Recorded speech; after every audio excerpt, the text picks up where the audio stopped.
Guys and welcome back to my channel. इससे पहले के पार्ट में हम लोगों ने देखा था विंग बेबीज विंग केयर कर रहे थे और यहाँ पर अब विंग सोच रहा था कि वो करे तो करे क्या।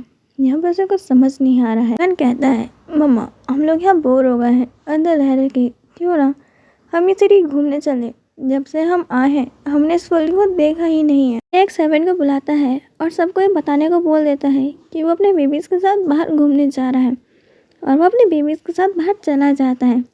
विंग जिसे इस वर्ल्ड के बारे में कुछ भी नहीं पता कि यहाँ पे लोग उससे कितना ज़्यादा डरते हैं, और वो ऐसे ही बाहर चला गया।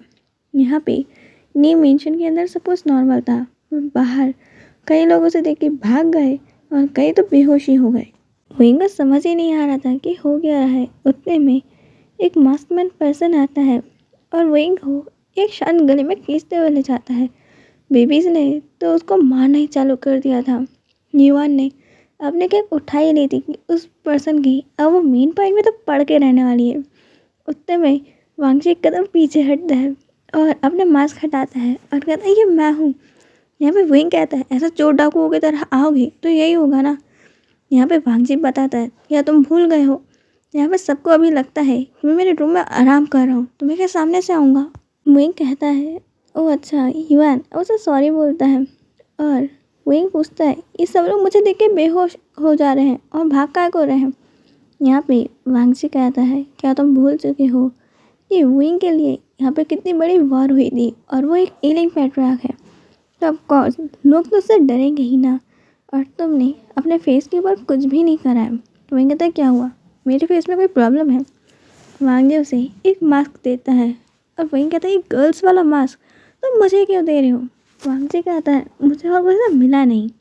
वैसे वांगजी को मास्क तो बहुत मिले थे पर क्या करता, उसे विंग के लिए यही वाला पसंद आ रहा था। ये गर्ल्स इसमें बहुत ब्यूटीफुल दिखती हैं, यानी कि ये मास्क बहुत ब्यूटीफुल है तो विंग भी इसमें बहुत सुंदर दिखेगा। यहाँ पे विंग उस मास्क को पहन लेता है और वांगजी एक हैट पहनता है जिसे बहुत लंबा सा कर्टन नीचे जा रहे थे। वो चाइनीज़ वाला पता नहीं कौन सी हैट मास्क होता है। उसे पहनने के बाद अब वो दोनों पूरे मार्केट में घूम रहे थे। बेबीज़ एक दूसरे का हाथ पकड़ के आगे आगे चल रहे थे। विंग और बेबीज़ यहाँ पे हर शॉप पे जा रहे थे और यहाँ पे बहुत कुछ खरीद तो लेते हैं, पर जब पेमेंट का टाइम आता है तो विंग के जो मनी थे वो तो यहाँ चल ही नहीं रहे थे। विंग कहता है पर ये डॉलर्स बहुत मिलियंस है, यहाँ पे कुछ काम क्यों नहीं कर रहा। वांगची कहता है तुम उन्हें यहाँ पे पेपर दे रहे हो। विंग कहता है पता है ये कितने ज़्यादा महंगे, ये पेपर नहीं है। वांगची कहता है वो तुम्हारे वर्ल्ड में ये कीमती होंगे पर यहाँ पर सिर्फ गोल्ड या फिर सिल्वर चलता है, रहने दो मैं पेमेंट कर दूँगा। और यहाँ पे अब वो सिल्वर की टाइल्स निकालता है और पेमेंट कर देता है। विंग कहता है मैं तुम्हें बाद में सब रिटर्न कर दूँगा। वांगची कहता है कोई बात नहीं, तुम्हें जो खरीदना है तुम खरीद सकते हो। और विंग अब हमें से रहता है। यहाँ पे बेबीज़ और विंग सब कुछ ट्राई करने पर लगे हुए थे और बहुत सारा फूड ट्राई करने के बाद वो यहाँ पे बहुत सारी चीज़ें खरीदते हैं। उसके बाद यहाँ पे वांगची विंग से कहता है आज यहाँ पे एक फेस्टिवल है, क्या तुम उसे देखना चाहोगी। विंग कहता है हाँ ज़रूर, और बेबीज़ भी कहते हैं। वांगची कहता है ठीक है मैं तुम लोगों को एक अच्छी जगह ले जाता हूँ, और वो उसे एक पहाड़ी की तरफ इशारा करता है। यहाँ पे कुछ देर चढ़ने के बाद ही विंग कहता है सच में हमें इतनी पूरी बड़ी पहाड़ी चढ़ के जाना है, मेरे से नहीं हो रहा, मैं नहीं चल रहा हूँ, अब मैं यहीं बैठ के देखूँगा। वांगची कहता है तुम यहाँ पे चलो तो यहाँ पे बहुत ब्यूटीफुल है। विंग कहता है सच में तुम इतनी बड़ी पहाड़ी मुझसे चढ़ा रहे हो, यहाँ पे ना कार है ना कुछ है, मैं इतनी बड़ी पहाड़ी कैसे चढ़ के जाऊँ, मैं नहीं जा रहा हूँ। यहाँ पे विंग कहता है तुम बेबीज़ को ही ले जा लो, मैं यहीं पे तुम्हारा वेट कर लूँगा। बेबीज़ की तरफ देखता है तो वो भी थक गए थे चल चल कर। वांगजी सोच रहा था कि वो क्या करे। उतने में बेबी गर्ल अपने ड्रैगन फॉर्म में आ जाती है और कहती है मैं चलने से ज़्यादा तो यहाँ उड़ के ही पहुँचना पसंद करूँगी। यहाँ पे वांगजी सोचता है हाँ उड़ना, मैंने इस बारे में सोचा क्यों नहीं, पर क्या विंग को अभी उड़ना सेफ रहेगा, वो प्रेग्नेंट है, क्या वो ड्रैगन फॉर्म में आ सकता है। यहाँ पे जो विंग की तरफ देखता है जो भी रेस्ट कर रहा था वो बिल्कुल हाफ रहा था। वांगजी अब कुछ कहता नहीं है और वो कहता है तो क्या मैं बेबीज़ के साथ जाऊँ? विंग कहता है हाँ, तुम बेबीज़ के साथ चले जाओ, मैं यहीं पे वेट कर लूँगा।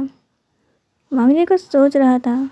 उतने में यहाँ पे वो विंग से कहता है, क्या तुम स्वॉर्ड पे फ्लाई कर सकते हो? विंग कहता है क्या? मैंने पूछा क्या तुम स्वॉर्ड पे फ्लाई कर सकते हो? विंग कहता है हाँ कर सकता हूँ, क्यों? वांग जी अपनी स्वॉर्ड निकालता है और विंग को बड़े प्यार से स्वॉर्ड पे चढ़ाता है और बस स्लोली विंग का ध्यान रखते हुए अब फ्लाई करने लगता है और बाकी बच्चे ही अपने ड्रैगन फॉर्म में आके उड़ते हुए उस पहाड़ी पे पहुंच जाते हैं। यहाँ पे विंग कहता है सच में तुम्हें ये आइडिया समझ में आया? वांग जी कहता है हाँ, वहाँ तुम्हें नीचे छोड़ना सेफ नहीं था, इसलिए अब वो एक जगह विंग के बैठने का इंतज़ाम करता है। फिर वो विंग को बैठा देता है और यहाँ पर वो उसे बेबीज़ को बताने लगता है कि अभी आसमान में फायरवर्क शो होगा। यहाँ पे सब लोग इंतज़ार कर रहे थे और स्नो भी गिर रही थी और स्नो के अंदर जैसे ही फायरवर्क शो स्टार्ट होते हैं वो बहुत खूबसूरत लग रहे थे। विंग भी उस फायरवर्क को देख रहा था और वो बहुत ज़्यादा खुश था। विंग को स्माइल करता देख वांग जी सोच रहा था कि काश यहाँ पे उसके वाला विंग भी होता। यहाँ पे ये विंग तो कुछ टाइम बाद चला जाएगा। और वांग जी अब स्टार्स की तरफ देखते हुए सोचता है, विंग तुम चिंता मत करो, मैं तुम्हें इनोसेंट प्रूव करके रहूँगा और देखना उसके बाद मैं और तुम हमेशा साथ रहेंगे। ये पर्सन मुझे हेल्प करेगा तुम्हें वापस मेरे पास लाने में और फिर मैं हमेशा तुम्हें प्रोटेक्ट करूँगा। उसके बाद अब वांग जी कहता है अब हमें चलना चाहिए और वांग जी अब फिर से अपनी स्वॉर्ड निकाल लेता है। विंग कहता है इसकी ज़रूरत नहीं है और वो एक चुटकी बजाता है और वांग जी उसके बेबीज और विंग यहाँ पे नए पैलेस के अंदर विंग के रूम में पहुँच जाता है। यहाँ पे वांग जी शॉक था और कहता है तुम ये पहले भी निकाल सकते थे, तुम पहुँच सकते थे पहाड़ी पे। विंग कहता मेरा मूड नहीं था और मैं थक गया था, मैं इस कंडीशन में अपनी पार्ट्स कैसे इस्तेमाल करता। वांग जी से सॉरी बोलता है। विंग कहता मैं तो मजाक कर रहा था, तुम इतने सीरियस क्यों हो जाते हो? वैसे तुम जिनगांव पे नजर रख रहे थे, क्या तुम्हें कुछ पता चला? वांग जी कहता है हाँ, वो कुछ अजीब सी बुक्स को देखकर कोई आर्ट परफॉर्म करता है। वो नए हुसैन की ब्रदर की भी यहाँ पे चीज़ें उसने अपने पास संभाल के रखी है। कभी वो उन चीज़ों पर अपना ब्लड डालता है तो कभी वो अपने हाथ में ही चाकू से काट के कोई डिज़ाइन बनाने लग जाता है। मुझे समझ नहीं आता है वो क्या कर रहा है। यहाँ पे विंग एक पेपर और पेन लेता है और उस पर एक जल्दी से एक एरर फॉर्मेशन ड्रॉ करता है और कहता है वहीं वो इस टाइप की चीज़ें तो अपने हाथ पे ड्रॉ नहीं कर रहा है। वांग जी कहता है हाँ, कुछ इसी तरीके की चीज़ें हैं। यहाँ पे विंग कहता है यह तो बहुत बुरा हुआ, मैंने सोचा नहीं था ये चीज़ उसके पास होगी। वांग जी घबरा जाता है और कहते हैं कि क्या हुआ, क्या ये कुछ ज़्यादा सीरियस है?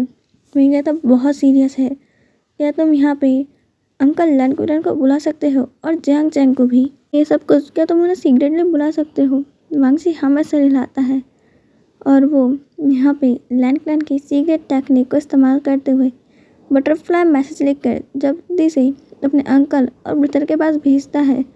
यहाँ पे लैंसी चैन अब जैंग चैंग को लेके अपने साथ आ रहे थे और लैंकुरन भी। यहाँ पे अब वो लोग विंग के रूम में थे और वांग जी कहता है बताओ विंग तुम्हें मैं क्या बताना था? जैंग चैंग कहता है रुको, यह न्यूज़ नहीं है। विंग कहता है हमें उसे बुलाने की अभी ज़रूरत नहीं है और विंग यह सबको एक्सप्लेन करता है कि मेरे को वांग जी ने जो फॉर्मेशन के बारे में बताया है कि जिनगांव इस्तेमाल कर रहा है वो बहुत ख़तरनाक है। जिनगांव यहाँ पे वॉर में पड़े हुए सारे लोगों की सोल्स को यहाँ पे अपने कंट्रोल में करना चाहता है। यहाँ पे इन आयरन सील जो विंग के साथ गायब हो गई थी, पर यहाँ पे इन आयरन सील भले ही कहीं पे भी चले जाए पर वो डार्कनेस का पीछा नहीं छोड़ती है।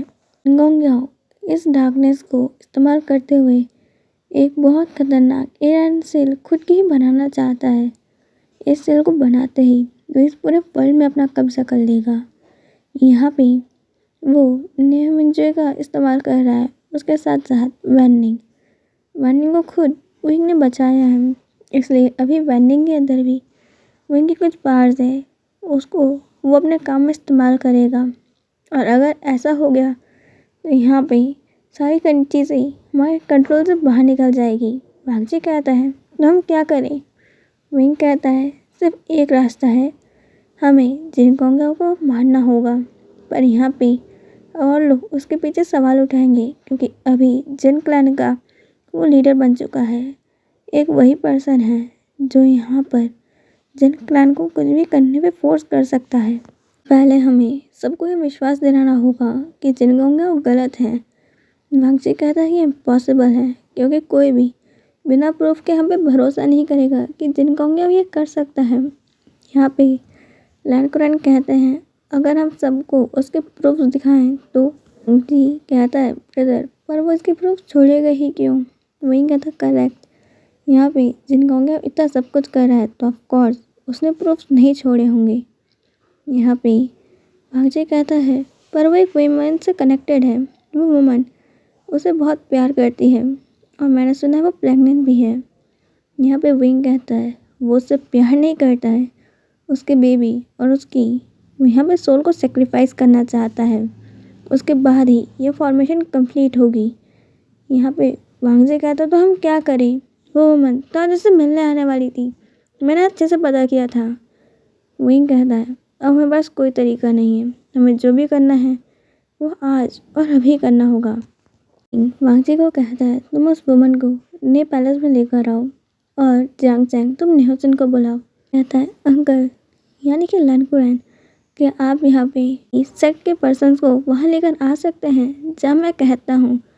यहाँ पे वो हाँ कहते हैं और वही अब सुबियान और चैनचिंग को अपने पास बुलाता है और उन्हें कुछ चीज़ों को तैयार करने को कहता है और वही अपने बेबीज़ को कहता है तुम इसी रूम में रहना और सेफ रहना। सब कहते हुए विंग यहाँ पे उनको स्पेल करके सुलह देता है और उनके ऊपर अपनी बहुत ज़्यादा पावरफुल एक बैरियर सेट कर देता है। आज के लिए इतना ही, हम मिलेंगे नेक्स्ट पार्ट के अंदर। बाय।